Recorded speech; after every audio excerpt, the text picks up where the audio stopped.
Okay, did you know that 98,000 men and women work at beer distributors in the country? Holly Morris is at a local distributor today to learn more about the work that they do. Holly, good morning. Good morning to you. And you know, in the 80s, Allison, there were less than 50 breweries in the United States. Now there are about 2,000. But none of us would know any of those labels if it weren't for the distributorships who actually get the beers out there for us to enjoy. Rebecca Spicer is back with me. She is with the National Beer Wholesalers Association. Good morning to you. Good morning, Holly. And it really is crazy how many labels there are these days. Isn't it fun? 13,000 labels of beer from coast to coast. So certainly something for everybody, even the pickiest palate, right? Even the pickiest palate. And now, you know, we're also seeing a lot of those like beer pairings. So there's apparently a beer that goes with every meal. That's right. Well, you know, you can, even people who like fruity drinks, there's some nice raspberry lambics that can go with a lovely dessert. Am I making you hungry yet? Yeah, I Okay, am. well, maybe we'll go find out. I'm like, you got a lot of beverages here. Do you got food to go with these beverages? Well, Some people would say beer is a meal. We're not going there. Well, you can also cook with beer as the secret ingredient to maybe put a stout in a brownie to make it good and moist.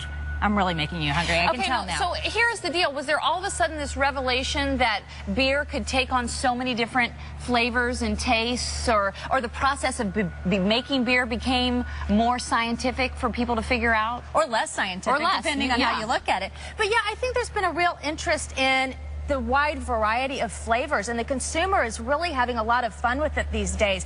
You look around this warehouse that we're walking through right now, there are over 400 labels of beer under this roof alone, and that's going to include your familiar large domestic brands that people probably know right off the top of their heads. It's going to include imports from around the country. I'm looking around right now and I see some labels from China, from Jamaica, from Thailand, from Ireland.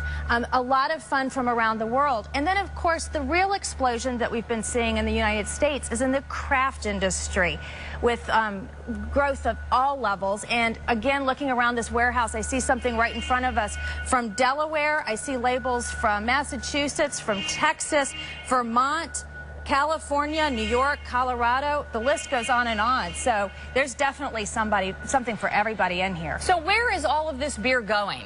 Well, great question. Earlier this morning, we saw a lot of folks in here. It was really hustle and bustle as about 30 trucks got loaded and they hit the streets of D.C. to go out to retailers like restaurants and bars, even the baseball stadium. So folks going out to the game later today can have a nice, fresh, cold beer of their choice. Well, you know, you keep using, and the people here at Premium Distributors keep using the word fresh. What exactly is the shelf life of beer? How long can it stay here before it needs to be delivered? Well, of course, we like to say that it needs to go out as quickly as possible, right? Sure, to make sure that the consumer has really, really fresh beer.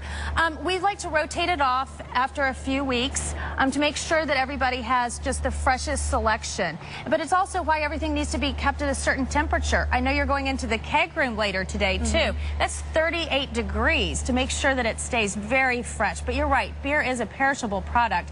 And beer distributors are really instrumental in making sure that everything stays fresh and that you only have the freshest beer available to you. So now, as Premium Distributors, is this like the main distributor in D.C.? Well, there are several in D.C., and they represent all different labels and from around the country, too. And we have 3,300 independent distributors across the country that look very similar to this, that are all working to get a wide range of labels out to the consumer. Very cool, very cool. Thank you so much, Rebecca. Well, thanks, Holly. I appreciate your time. MyFoxDC.com is our website.